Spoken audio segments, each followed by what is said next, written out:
নমস্কার। Astrology solution চ্যানেলে সকলকে স্বাগত। আশা করি ঈশ্বরের কৃপায় সকলেই ভালো আছেন। আমি অ্যাস্ট্রোলজার উত্তম।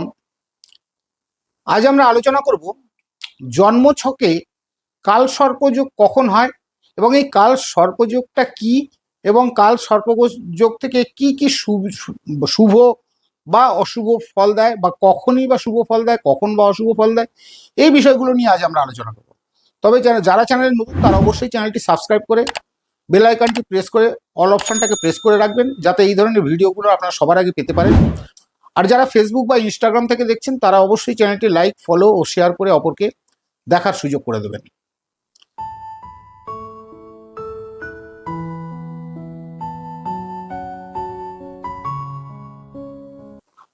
তবে আজকের আলোচনা শুরু করা যাক।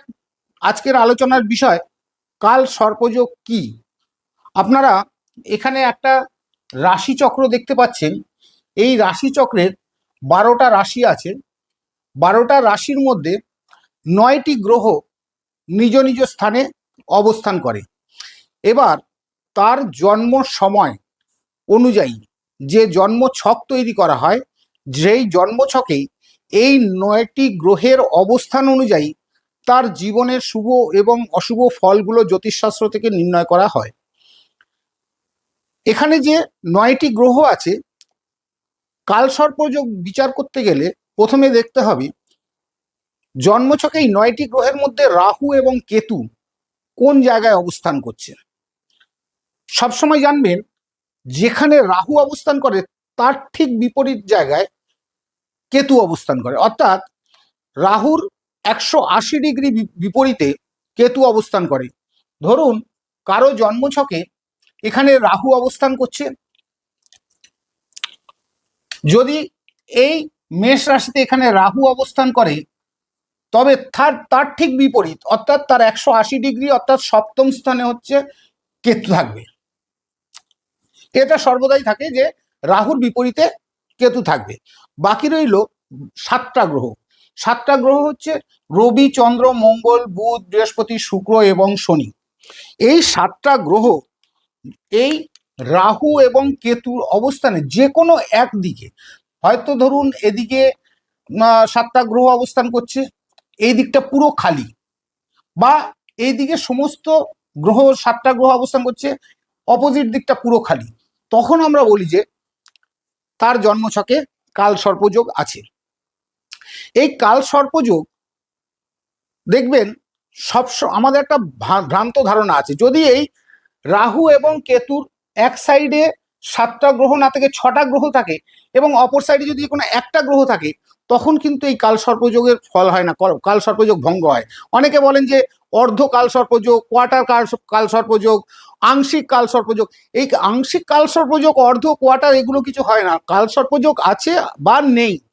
যাদের এক সাইডে 7টা গ্রহ রয়েছে সেটা হচ্ছে তাদের জন্মছকে কাল সর্পযোগ আছে। যদি তার মধ্যে একটা গ্রহ এই রাহু এবং কেতুর অবস্থান থেকে বিপরীত দিকে অবস্থান করে, তখন তার জীবনে কাল সর্পযোগের প্রভাব থাকে না। এই কাল সর্পযোগের প্রভাব যে দেয়, সেই আমাদের একটা ভ্রান্ত ধারণা যে কাল সর্পযোগ থাকা মানেই বিশাল একটা অশুভ প্রভাব জীবনে আসবে, কিন্তু তা ঠিক নয়। কাল সর্পযোগ অনেক সময় মানুষকে মানে জীবনের বড় ধরনের সাফল্য এনে দিতে পারে। সবসময় কাল সর্পযোগ অশুভ ফল দেয় না। অনেক ক্ষেত্রে কোনো ব্যক্তির যদি সংগ্রাম এবং কঠোর পরিশ্রমের মাধ্যমে জীবনে বড় ধরনের সাফল্য সে অবশ্যই পেতে পারে। এই কালসর্পযোগ কখন শুভ হয়? যদি লগ্ন এবং লগ্নপতি, ধরুন এটা হচ্ছে যে কোনো জায়গায় যদি লগ্ন হয়, এটা লগ্ন যদি হয়, তো লগ্ন যদি বৃষ রাশি হয়, তার অধিপতি হচ্ছে শুক্র। এই লগ্ন এবং লগ্নপতি যদি শক্তিশালী এবং শুভ হয়, সেক্ষেত্রে কিন্তু কাল সর্পযোগ শুভ ফল দিয়ে থাকে। আবার শুভ গ্রহ যেমন বৃহস্পতি, শুক্র, এগুলো হচ্ছে জন্মছকের শুভ গ্রহ। এই শুভ গ্রহগুলো যদি এই রাহু বা কেতুকে দৃষ্টি দেয়, শুভ গ্রহ যদি এই বৃহস্পতি, শুক্র, বুধ, এরা যদি শুভ গ্রহ এই রাহু বা কেতুকে দৃষ্টি দেয়, সেক্ষেত্রেও কিন্তু এই কালসর্পযোগ জীবনে শুভ ফল দিয়ে থাকে। বা এই জন্ম ছক অনুযায়ী তার যদি রাজযোগ বা ধনযোগ থাকে, রাজযোগ ধনযোগ নিয়ে আমরা একটা ভিডিওতে আলোচনা করেছিলাম, দরকার হলে সেটা আপনারা দেখে নিতে পারেন। এই রাজযোগ বা ধনযোগ থাকলে সেখানে কিন্তু জীবনে বড় ধরনের সাফল্য পেতে পারেন, যা কোনো ব্যক্তির পরিশ্রম বা ধৈর্য ধরে যদি কোনো কাজে থাকেন সেক্ষেত্রে কিন্তু তার জীবনে বড় ধরনের সাফল্য আসে। এই কালসর্পযোগের যদি শুভ ফল দিয়ে থাকে সেক্ষেত্রে কিন্তু কঠিন পরিশ্রম বা কঠোর পরিশ্রম বা সংগ্রাম ধৈর্যের মাধ্যমে জীবনে বড় ধরনের সাফল্য পেতে পারেন। তার নেতৃত্ব গুণ সাহস অনেক বেশি থাকে, বৃদ্ধি পায়। গবেষণামূলক আধ্যাত্মিক কাজে বা রহস্যবিদ্যায় জীবনে হঠাৎ উন্নতির সম্ভাবনা থেকে থাকে।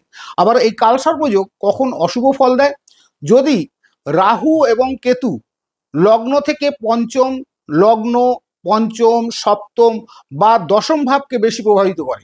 যদি কারো লগ্ন হয় বৃষ রাশি, তাহলে এটা হবে প্রথম স্থান, দ্বিতীয়, তৃতীয়, চতুর্থ, পঞ্চম, ষষ্ঠ, সপ্তম, অষ্টম, নবম, দশম, একাদশ এবং দ্বাদশ।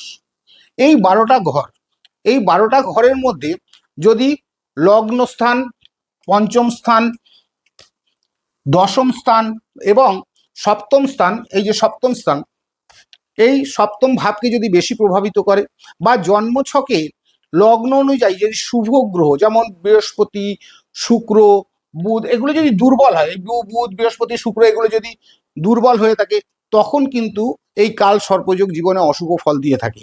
এবং রাহুর সঙ্গে বা কেতুর সঙ্গে যদি একই রাশিতে, এই ধরুন রাহু এবং কেতুর সঙ্গে একই রাশিতে যদি শনি বা মঙ্গল এই ধরনের অশুভ গ্রহ অবস্থান করে, তবে দেখতে হবে এখানে ডিগ্রির বিষয়, কেননা দেখতে হবে কেতু যত ডিগ্রিতে বা রাহু যত ডিগ্রিতে অবস্থান করছে তার আগের ঘরে, তার আগের ডিগ্রিতে তার অবশ্যই তার যেদিকে কাল সর্পযোগ তৈরি সেই দিকে যদি শনি এবং মঙ্গলেরা অবস্থান করে সেক্ষেত্রে কিন্তু অশুভ ফল দিয়ে থাকে।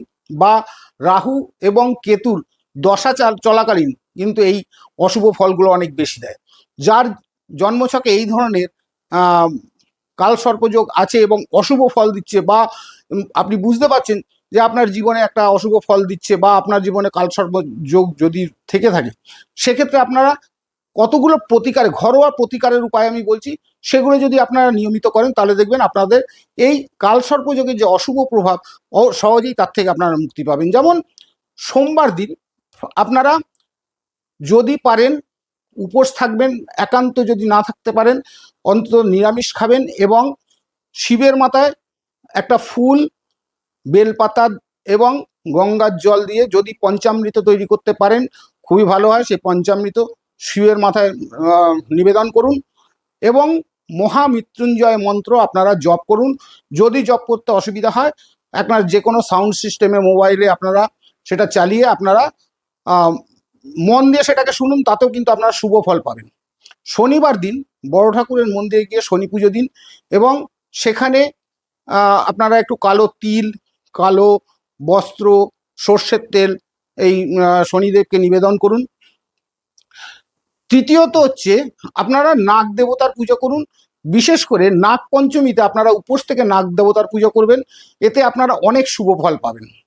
কোনো দরিদ্র ব্যক্তিকে বা দরিদ্র ব্রাহ্মণকে আপনারা কালো জিনিস বলতে কালো তিল হতে পারে, আপনার কালো ডাল হতে পারে, বা নীল বা কালো বস্ত্র হতে পারে, কম্বল হতে পারে, এগুলো যদি দরিদ্রকে দান করেন এতেও কিন্তু অনেক শুভ ফল পেয়ে থাকবেন।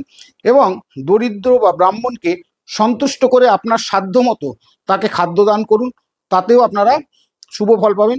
এবং পঞ্চমুখী রুদ্রাক্ষ আপনারা ব্যবহার করতে পারেন। পঞ্চমুখী রুদ্রাক্ষ ব্যবহার করলে এই কাল সর্পযোগের প্রভাব অনেকটাই কমে যায়। যেই প্রতিকারগুলো আমরা বললাম সেই প্রতিকারগুলো অতি সহজ, আপনারা ঘরোয়াভাবে এগুলো করতে পারেন।